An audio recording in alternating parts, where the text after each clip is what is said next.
This is my gago bag. Gago ba ako?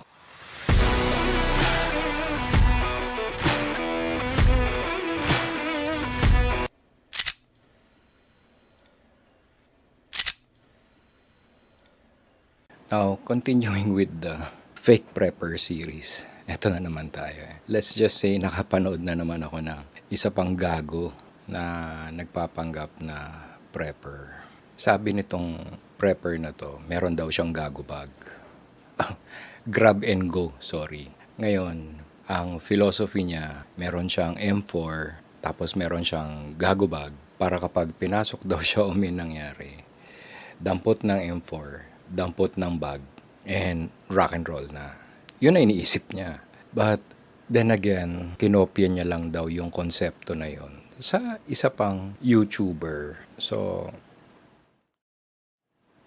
first of all, we have to realize na yung mga preppers, halimbawa sa US, are prepping for a totally different scenario than what we are. So, kumbaga, if you're a Filipino, make your preparations for the Philippine setting. Kasi iba yung mga pinaghahandaan natin. Pinaka-common na pinaghahandaan natin is natural disaster. Nandyan yung bagyo, nandyan yung lindol, sumabog na bulkan, etc.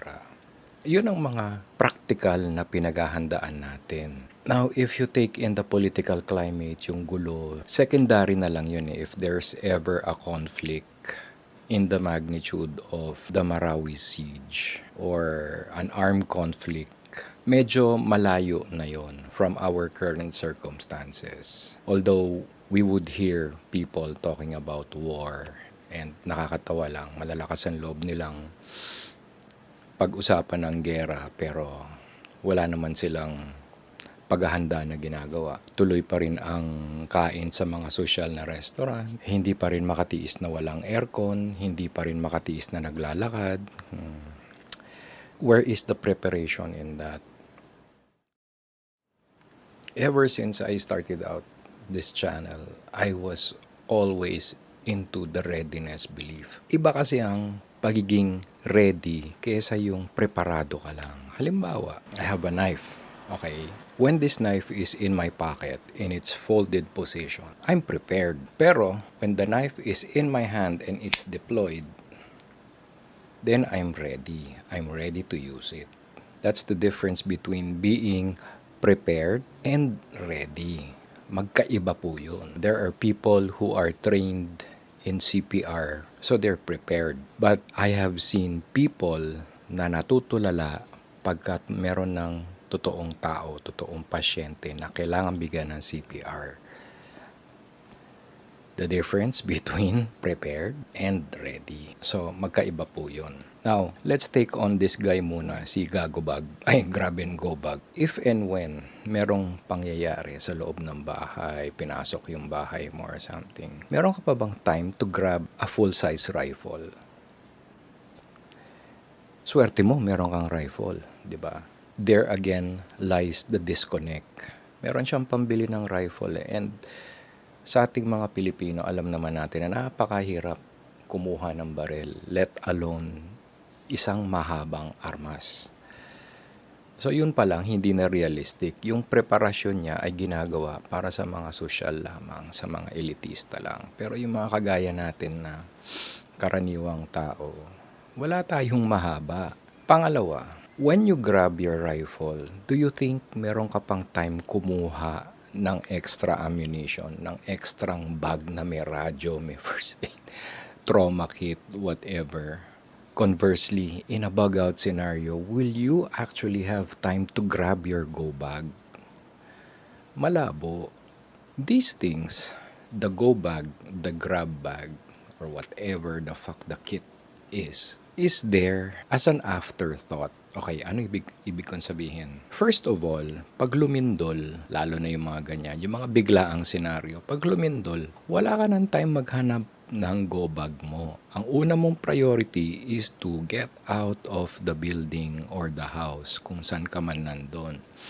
That is your first priority. Hindi yung hanapin mo pa yung go bag mo. Siguro sa paghahanap mo, haluan pa natin ng konting taranta, Congratulations, baka matabunan ka na ng bahay mo. Next, in a home invasion encounter, which is, sa totoo lang, statistically mababa yung incidents ng pinasok ka sa bahay to the point na kailangan M4 ang dala mo.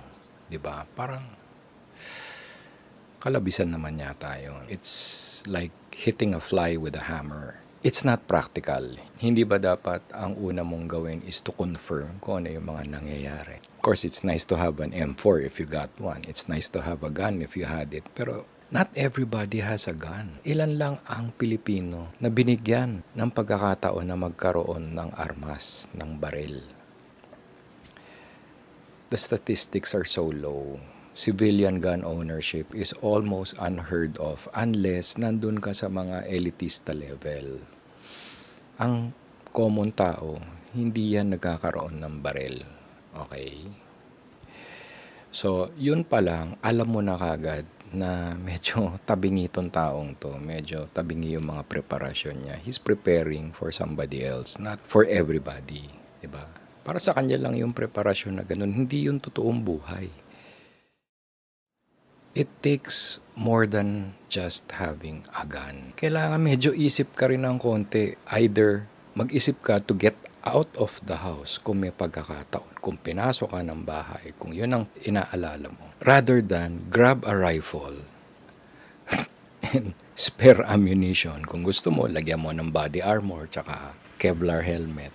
O, di ba? Para buo yung costume, di ba? Harap ka sa kalaban mo na at least naka-costume ka. Hindi mo na lang binuo eh. Kumuha ka na M4, extra ammo, blowout kit, radyo, whatever. Di ba? Hindi makatotohanan. So that's one. Balikan natin si Peking Prepper.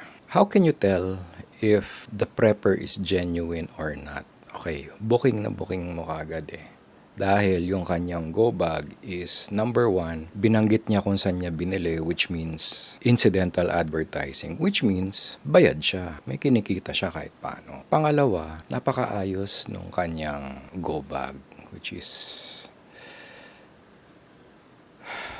Anyway, pangatlo, pinaka-telltale sign dyan is, ang una niyang inimpake doon sa kanyang go bag is a cellphone charger and cables. Okay, bakit napakagago? Sa atin, sa Pilipinas, hindi ba pag nagkaroon ng bagyo ng lindol, ano ang unang nawawala? Hindi ba kuryente? Down kagad ang power lines mo. Whatever it is, lindol, bagyo, wala ka kagad kuryente. At pag nawala ang kuryente, putol na rin ang internet, putol ang telecommunication. So, sa totoo lang, sinong tatawagan mo, gago? 'Di ba? To my mind, anyone who puts his faith in telecommunications is gago lang talaga, 'di ba? Wala na nga ang ilaw, wala na nga internet, may dala ka pang charger. Saan ka magcha-charge? Bakit ka magcha-charge? Ma-charge man yung telepono, sinong tatawagan mo? Gago, 'di ba? Pangalawa, power banks, extra batteries, your chargers, your cables are dead weight. What do you need it for? Siguro pang flashlight, siguro pang ilaw, whatever, 'di ba? But think about your electronic devices before you pack them. Kasi yung extra weight na yon can be dedicated for some other item which is more important than just your fucking cell phone. Put extra food, put an extra blanket, put your survival kit. O, diba? Huwag mo lang ihalo dun sa first aid kit. Tanga, gago. Rather than pack a fucking power bank. Ang bigat nun. And if you've ever been a hiker in your lifetime, alam mo na ultimong toothbrush, bumibigat yan over time, 'di ba? Anything you put in your pack will weigh something, will weigh you down. So obviously, I don't know kung nakaranas na maglakad ito, pero putting a priority on cellphone chargers and cables is the last thing a decent prepper should ever do. So it's not being done. So going back to the first aid, naglagay siya ng feminine napkin. Ang philosophy is to stop the bleeding. Ngayon, tinigil na po yung ganong gawain. Because a sanitary napkin, although it will absorb blood, yung kabila ng sanitary napkin is waterproof. Therefore, hindi mo na siya pwedeng patungan. Ngayon, in the Stop the Bleed courses, ang ginagawa po dyan, patong-patong na gasa and then direct pressure. Hindi po tayo nagtatanggal. Bakit ka hindi nagtatanggal? Kasi pagdating mo sa ER, bibilangin kung ilan yung pirasong gasa na naitapal. And that means they can guesstimate how much blood the patient has lost. Kaya po tayo hindi gumagamit ng sanitary napkin dahil hindi mo siya pwedeng patungan dahil wala na silbi yung ipapatong mo na sanitary napkin. Hindi mo rin naman pwedeng tanggalin kasi lalo ka pang makakaperwisyo. Mawawala na naman yung direct pressure. So, luluwag na naman. Sisirit na naman ang dugo. Kaya wala na yung sanitary napkin sa first aid kit. Kasama yan na tinanggal sa bote ng betadine. Now, what have I been saying all along? Embrace discomfort. Because people who live in comfort will not survive anything. Tandaan nyo yan. Yung mga nasa squatters area, yung mga mahihirap, mga sanay sa hirap, they will become the threat or they will be the only ones who will thrive and survive in the worst case scenario. And people who live in comfort, syempre konting init, hindi na makakapaglakad ng malayo. Malaki yung go bag mo, di ba?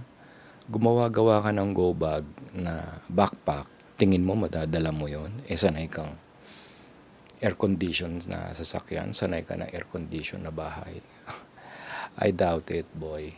Magsama kayo ni M4 and gago bag. Let's be very realistic with our expectations as to prepping and survival. Kung ako mismo, sa totoo lang, wala akong go bag. I have my LBE harness and I'll be lucky kung madampot ko pa yon in a disaster scenario because sa totoo lang, the best I can grab probably is a helmet pag nagkaroon ng earthquake. Kasi yung bagyo naman, mapaghahandaan mo naman talaga yan kahit paano. Pero if we're expecting a big seismic event, there will hardly be any time to grab your go bag. So, be very realistic with your expectations. People have this romanticized notion of what prepping is all about. Kasi napapanood nila sa pelikula, napapanood nila sa YouTube. When you bug out, kung ano man yung dala mo, might be the last thing you have on this earth. Why? Because ano yung assurance mo na after the event, after a cataclysmic event, makakauwi ka pa ba? Paano kung wala na yung bahay mo pag uwi mo? Either gumuho na or inanod na ng baha. So bugging out is a serious thing. It's either your first move or it's your last resort. But you will have to be ready for that. Tandaan nyo yan. Hindi yan biro-biro. Hindi yan advertising lang. Uy, ito, sponsored ako ni ganito. Uy, sponsored ni ganyan. Hindi po yun ganun. Tandaan nyo yan. So, isip-isip, be realistic. Fuck this philosophy of prepping. Kung hindi nyo kayang mag-prep, so long as you're ready to face hardship, not prepared, ready to face the hardship, you will survive. Hindi dahil meron kang gago bag, hindi dahil meron kang M4, hindi yon. Only those who are ready will deserve to live. And that's been the long and the short of it. This has been Absabando for Manila Sentinel. Raw, wag kang gago.